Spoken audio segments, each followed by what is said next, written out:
And welcome! It's time for some news! No, I mean, hello. This is me, Kags, and this is Timmy time. And we're here to talk about E3. Right, Timmy? Yeah, we're talking about E3.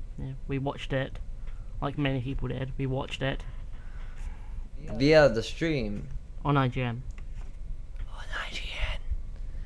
And now we will discuss each press conference and what we thought about it, and you know what we were speculating and what that will happen in the future depending on the information given on the press conferences, and give us an opinion on what we thought about it, what we liked about it, what we disliked about it, and there you go.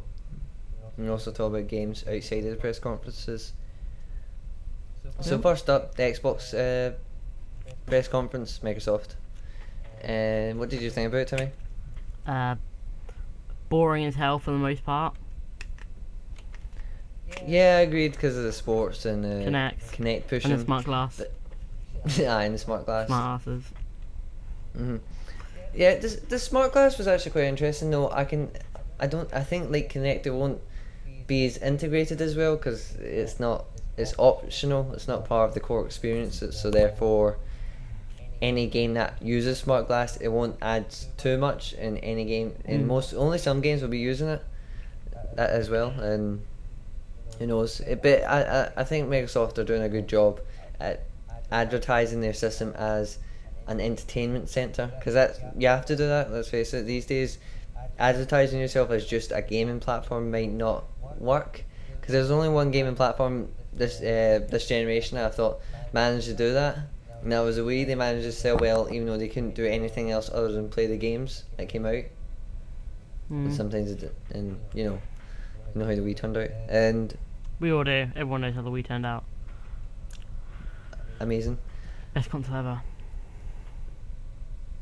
Maybe not the best. Alright, now we're going to move on to about what games that happened.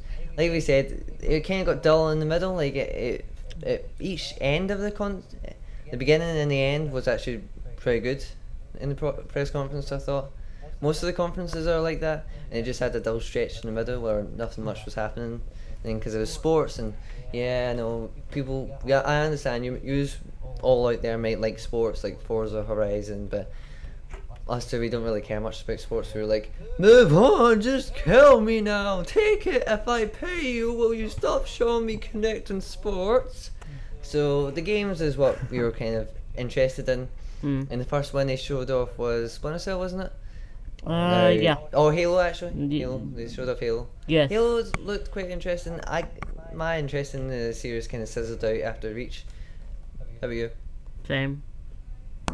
I understand that you think Reach is the best, and personally I thought ODST was the best, but yeah, it looked quite good. They've 343 certainly improved on the graphics and stuff, and they're certainly surprisingly, don't you think it's quite surprising how they're actually adding to the series with those new enemies and guns? That was quite from Crisis. Yeah, you would have thunk that they wouldn't stuck really close to what Bungie did. Then again, some of the people that work in 343 are from Bungie. Yeah. And so yeah, that seemed quite interesting. Then surprisingly, well actually not so surprisingly, I knew it was going to be shown at E3. It was Splinter Cell, Blacklist. That looked pretty good. I liked how Sam Fisher's got all of his armor again, and he's not got Michael Ironside. Well, yeah, I understand why. It's because of the motion capture. Like, yeah, I know, but they record the body, face, and voice, and Sally Michael Ironside. They have to do that all at the same time so that it looks convincing. And Sally Michael Ironside is below, fat and old, so may not be able to do any of the stunts. And I'm okay if they change the voice actor. I understand if you don't, but as long as the personality of the character is still there, then I'm okay with that. They've done it with a few other characters in the past, like Cole, Cole. And actually, to tell you the truth, I thought Eric Layden was a better voice actor for Cole than the previous one. I quite like the previous one. I know, but the previous one. Okay, I preferred I forgot his name, So hard. but I prefer to Eric Layden. I think that's his name. And yeah, it was pretty good. They didn't show too much. There was a crossbow. Oh my god, how many bows in this? I know, it's like E3 conference. year of the bow. Yeah, or next year, because a lot of these games are coming out next year. True. Yeah, he showed you a crossbow, and he was shooting like an electric dart in the puddle of war, which electrified guys that are standing on it. So it seems like there's going to be environmental destruction like there was in Conviction. So it didn't show too much different from Conviction, but it does look fun. Oh, it's in like a deserty. It was in like the border of Iran and Iraq, I think.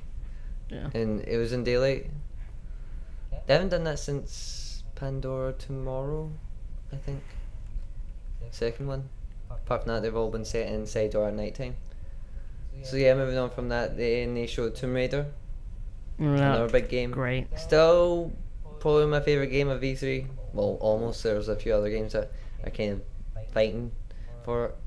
Like, I'm very excited for it. It seems very cool, all the stuff they're changing. It's quite interesting how in the first one she was quite vulnerable, because you saw she was getting beaten up, she was stabbed, and she was crying and panting. I love the panting. And Love the panting. And then in this demo, she's kicking ass. Like, it seems that she's going to be growing as a character throughout the story. So it seems that there is going to be an emphasis on story. And if you look at the IGN live demo, they showed you another part of the game, and she was surviving. She was hunting. It seemed a bit kind of Red Dead Redemption-ish, where she was hunting and she was skinning animals. Red Dead Redemption. Sounds like a salad. And yeah, that looked quite fun and intuitive. Like they said that they were working on the level design, and it looks beautiful. That's another thing. No, if remember the trailer when we saw her eyes and they were kind of wonking out, looking in different directions. Oh, well, like her friend or whatever. That was funny. Laura, I can't see you. My eyes. So yeah, that was pretty fun. And then they had a few other games like Dance Central 3. Moving on. Alright, and finally they showed off. That's like the biggest game of E3. Call of Duty. Of Call the of Duty. least Microsoft press conference. Yeah. Call of Duty. You may want to do the talking for this. You watched this as much as I did, so. Yeah, but I just. They showed off a new kind of sniper rifle that he kind of charged up at like 4 or 5 bars, and then the more he charged up, the more damage it did, and it like he charged up to like 1 bar, and it didn't go through the wall. When he charged up to like 3, it did. So I don't know. It looks quite good. Like you can like control, missiles. And there's a bit where he gets in a helicopter, plane, like a jet kind of deal. Yeah, VTOL. Alright, I guess I'll just do the talking. Yeah, you can just talk. Alright, to be honest, I actually thought it was a better showing than last year when it came to the Call of Duty. Maybe a little bit more interested, but I kind of sizzled out on Black Ops. I didn't even buy Battlefield 3 and Modern Warfare 3. All the military shooters can go to hell for all I care, but I think you should get Black Ops too. 'Cause it looks like it's changing it up, a lot. I don't think it'll be changing up that much. Like, to be honest, I think it's still going to have that Call of Duty feel where you feel like you're an actor in most of these single player campaigns, and then the multiplayer is going to be similar. But then again, I'm open minded, but at the same time, I'm not going to be I'm not excited for this much at all. And I understand that there are people out there that like Call of Duty. I'm not dissing Call of Duty. He is. He's a Battlefield fanboy. I go Battlefield, yeah. Blop sucks. No, Plop. No. Isn't that a Wii game? Yeah. Yeah. So yeah, I thought it was interesting enough, but at the same time, if I'm going to buy it, it would be if it did something that truly amazed me in some way that makes me go, I must buy this over all other first-person shooters out there. Like, and I don't think that. Because I think there'll be other first-person shooters that come out they're on this year, and there'll be other games that come out. We'll talk about that in the E3 press conference. E3 press conference. Segue. Yeah. It's time to go to talk about EA. Yeah. Electronic Arts press conference. This one fared a little bit better because it kind of focused a little bit more on games and it was a little bit shorter. Yeah. There was a moment where I think it was shorter, and then there was still a moment where it was kind of dull in the middle. Madden and FIFA. Madden and FIFA, which I understand there are people out there that love Madden and love FIFA, and I'm sure that those people would be happy with these new games. But moving on to the games that we kind of care about, so Dead Space. Yep, Dead Space co-op. I guess we're going to be playing that Yep, when it definitely. comes out in February. Recording it, obviously. Yeah, and that'll be on our new channel, which is right here, SABER-coop. And it looked really good. Carver might be a new interesting character. He might be more interesting than Isaac for all we know. It was kind of a bit bland in certain moments, apart from the fact when he was going crazy, because that was always cool. I like seeing main characters go crazy. I love seeing their melons go. That wasn't weird. Yep. So yeah, they seem to be showing us some new types of necromorphs. Like there was like just a half of the body, which was the legs, and there was kind of tentacles flying out of it during that drill sequence. And then also they showed off that you'll be fighting other humans. We don't know if these humans are going to be crazy humans or if they're going to be like militiamen that are protecting the marker. Because if you looked carefully at the trailer, you heard Ellie going, "This is the source. This is where they found the marker, the original." And you're like, "Ooh, they're going to the source." And if you saw in the trailer, they actually had a few other people on the ship. So who knows? He's probably amassed a group of people going in. I don't know why he thinks he can go against armor. Then again, Isaac's pretty much a badass. We don't know if Ellie's dead though. Like you saw her in the trailer, like going, "Ah," but she might be alive. I think she'll be alive. Yeah, like killing off her that suddenly. Or they might do a Dead Space one where you think she's alive, but she's not. She's just a hallucination. Like, hope they don't pull another one of those again, because it was good at first when they did in the first game. The second game was just annoying. No, the second game I thought was pretty good, where you knew she was dead, but she was still there lingering. I thought that was good as well, but I hope they don't build that up as a plot twist. Anyway, it looks really fun. They didn't show off any new stuff other in terms of weapons. Oh, did they? They had like an underbarrel kind of pulse rifle, not pulse rifle. No, that was in the second one. Force gun. The grenade launcher, that was in the second one. No, it had like an underbarrel force gun on the trailer. It looked like a grenade launcher to me. Never mind. It shot out. It might have been a grenade launcher. Who knows? It looked like a grenade launcher because that's how the grenade launcher kind of worked.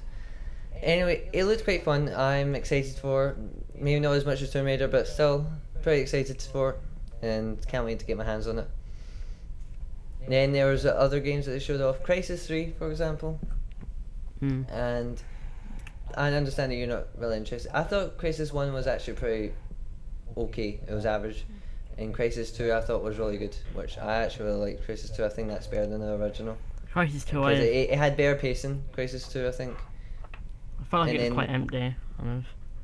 No, I thought it had good pacing, and I liked how it gave me choice in each situation. Like, do I want to go stealthy? Like, I went stealthy through the whole game. Like, no one knew I was there.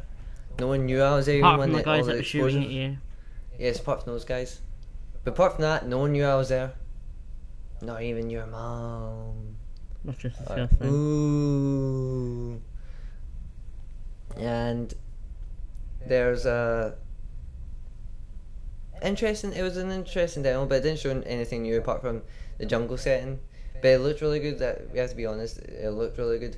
That's the good thing about these console cycles being a lot longer, is that developers know how to, more and more developers know how to create really good looking games. I think now that these, because it was like really, do we need PlayStation 4 and Xbox 720? Not yet. Like I've seen a ton of games that I was like, wow, that looks amazing. But we'll get to those games a little later.